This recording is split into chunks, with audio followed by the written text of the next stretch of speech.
So I think what I'm trying to do here, maybe a short, it's not the only way, and this is my way of looking at it.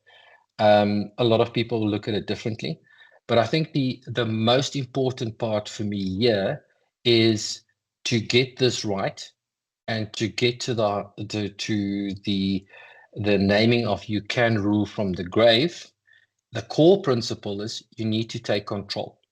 You need to take control on various things where you have an ability to directly control and have an impact on the outcome beyond your lifetime.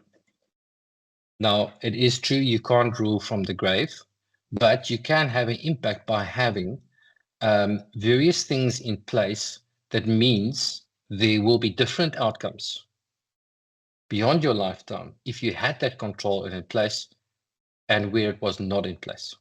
So what do I mean by this? I mean 8 pillars: continuity, cash flow, credit protection, liquidity, legacy, succession, and tax structure.